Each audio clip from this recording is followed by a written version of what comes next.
Bismillahirrahmanirrahim. Assalamualaikum warahmatullahi wabarakatuh.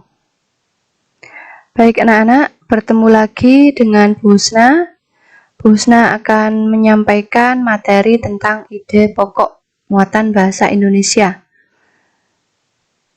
Langsung saja, kompetensi dasar yang dicapai yaitu menentukan pokok pikiran dalam teks lisan dan tulis. Menyajikan hasil identifikasi pokok pikiran dalam teks tulis dan lisan secara lisan, tulis, dan visual.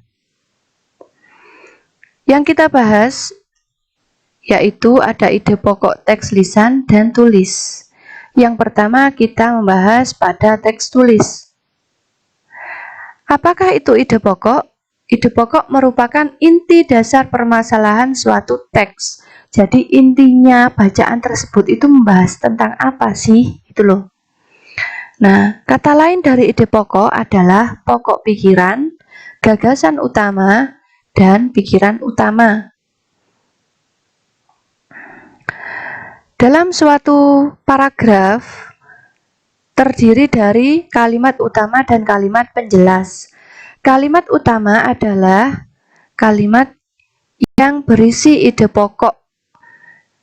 Kalimat utama bersifat umum yang memuat keseluruhan isi paragraf. Sedangkan kalimat penjelas adalah kalimat yang berisi tentang penjelasan dari kalimat utama. Kalimat penjelas bersifat khusus, berfungsi untuk mengembangkan gagasan utama sebuah paragraf. Letak kalimat utama. Nah, sebelum menentukan ide pokok, kita harus tahu letak kalimat utamanya. Letak kalimat utama dalam suatu paragraf itu antara lain ada di awal paragraf yang dikenal dengan deduktif. Di sini Bu Husna beri simbol A, yaitu awal.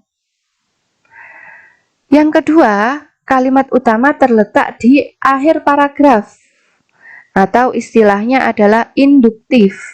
Bu Husna beri simbol B, yaitu belakang, karena terletak di belakang paragraf. Yang ketiga, kalimat utama terletak di awal dan di akhir, atau dikenal dengan campuran. Nah, di sini Bu Husna beri simbol C, ya, campuran ada di awal dan di belakang paragraf. Ciri-ciri kalimat utama. Apa ciri-ciri kalimat utama yang terletak di awal? Ciri-cirinya adalah ada kata yang diulang. Jadi di kalimat kedua dan di kalimat berikutnya itu ada kata yang diulang. Ada kata rujukan ini, itu. Ada kata ganti orang, dia, mereka, nya, dan lain-lain. Kemudian ciri-ciri kalimat utama yang terletak di belakang paragraf memiliki konjungsi oleh sebab itu, oleh karena itu, dan lain-lain. Dan ada penegasan. Kata penegasan misalnya jadi, bahkan, selain itu. Kemudian ciri-cirinya yang kalimat utama terletak di awal dan di akhir, yaitu berarti kedua ciri A dan B. Ya, jika memuat kedua ciri tersebut berarti kalimat utamanya terletak di awal dan di akhir paragraf. Paham ya? Lanjut, langkah menentukan ide pokok. Membaca dengan seksama, mencermati kalimat pertama sampai akhir. Tandai kalimat utama, kan tadi sudah tahu ciri-cirinya, tinggal menandai kalimat utamanya. Kalau sudah ketemu kalimat utamanya, berarti itulah ide pokoknya. Lalu jangan lupa untuk dicatat. Contoh, nah perhatikan teks berikut ini. Ya, tentukan ide pokok bacaan di samping. Kita identifikasi bersama-sama. Ini kalimat pertama. Ini kalimat kedua dan ini kalimat ketiga. Nah, coba kalian amati. Di kalimat pertama ada kata bergerak. Di kalimat kedua dan ketiga ada kata bergerak. Ya. Maka sudah jelas di sini ada pengulangan kata. Berarti ini masuk ciri-ciri kalimat utama terletak di awal paragraf. Ya. Dan kalimat kedua dan kalimat ketiga itu adalah kalimat penjelas. Begitu. Maka ide pokoknya adalah salah satu ciri dari makhluk hidup adalah bergerak. Dan paragraf ini termasuk paragraf deduktif. Paham ya anak-anak ya? Lanjut contoh yang kedua. Nah, perhatikan teks berikut ini. Kita identifikasi bersama dulu ya. Untuk mencari ide pokoknya, kita lihat kalimat pertama. Oh, ternyata dia kalimat penjelas. Kalimat kedua, dia sebagai kalimat penjelas. Kalimat ketiga, kalimat penjelas. Dan kalimat terakhir, di sini ada kata oleh karena itu. Ya, ini masuk ciri-ciri yang B, yaitu kalimat utamanya terletak di akhir paragraf. Maka dapat kita ambil kesimpulan, ide pokoknya adalah kita tidak boleh menyombongkan diri dengan kelebihan yang kita miliki, juga tidak boleh minder dengan kekurangan yang kita miliki. Next. Contoh yang ketiga. Lihat kalimat pertama. Di sini ada kata olahraga. Kalimat berikutnya ada pengulangan kata olahraga, ini ada banyak juga. Dan ada penegasan, yaitu selain itu. Nah, berarti dia masuk ke dua ciri, A dan B. Maka kalimat utamanya terletak di awal dan di akhir. Jadi ide pokoknya adalah olahraga lari merupakan olahraga yang tidak memakan waktu dan biaya cukup besar. Selanjutnya, langkah mengembangkan ide pokok. Setelah kita tadi menentukan ide pokok, ya, kita kembangkan ide pokok. Ketika kita menemukan suatu ide pokok, kita bisa mengembangkannya dengan cara yang pertama, menentukan topik, lalu menentukan ide pokok, membuat kalimat yang berisi ide pokok, mengembangkan kalimat dan ide pokok, menulis beberapa informasi tambahan, dan menyusun kalimat menjadi paragraf yang padu.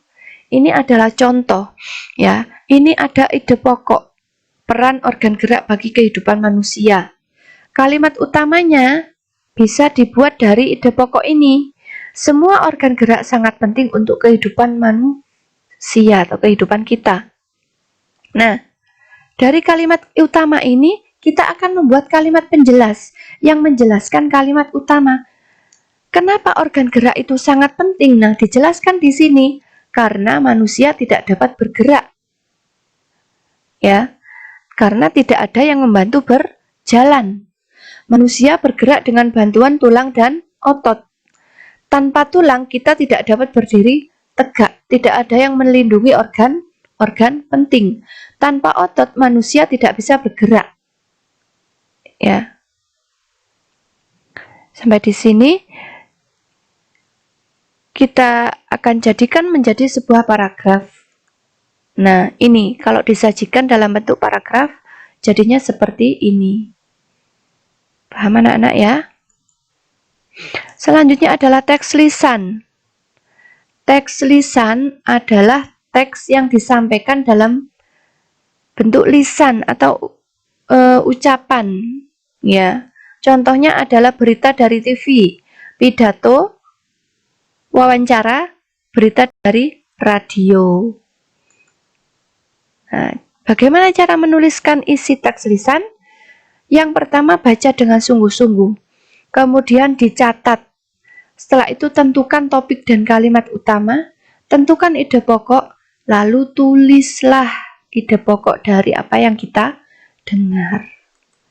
Nah, ini Busna punya contoh ya anak-anak, contoh video. Kita akan belajar bersama-sama menentukan ide pokok dan menceritakan informasi berdasarkan video ini. Simak baik-baik.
Nah, itu tadi videonya ya.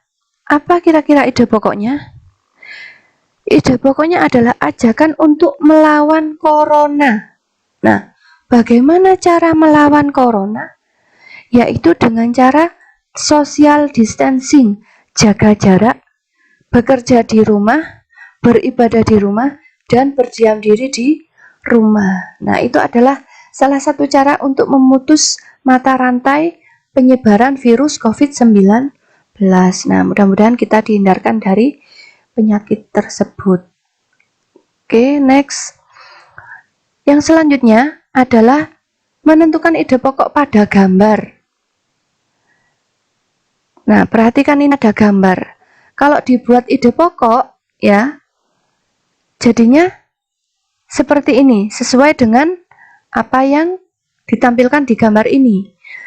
Duduk dengan tegak 90 derajat sebenarnya tidak salah, tetapi posisi duduk ini tidak mampu bertahan cukup lama. Posisi duduk yang benar adalah dengan menyandarkan punggungmu sesuai dengan lekuk sandaran kursi. Nah, mudah bukan cara menentukan ide pokoknya? Lanjut.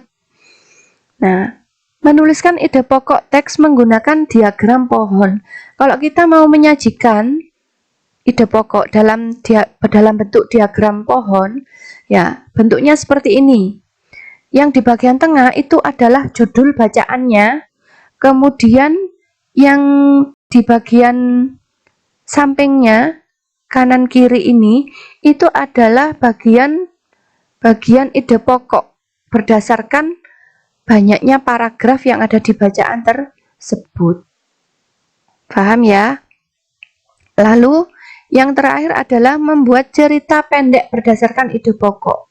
Nah, misalnya di sini ada ide pokok berbunyi cara Edo menjaga kesehatan alat gerak. Nah, kita buat kalimat penjelasnya. Bagaimana sih cara Edo menjaga alat geraknya? Oh, ternyata cara Edo menjaga alat geraknya adalah dengan cara berolahraga, lari pagi selama 10-15 menit. Setelah itu, dia sarapan roti dan minum susu. Kenapa minum susu? Karena di dalam susu itu terkandung gizi, terkandung kalsium yang dapat menyehatkan tulang. Dan tulang itu adalah salah satu organ atau alat gerak manusia. Gitu. Jadi itu adalah cara untuk membuat cerita pendek berdasarkan ide pokok.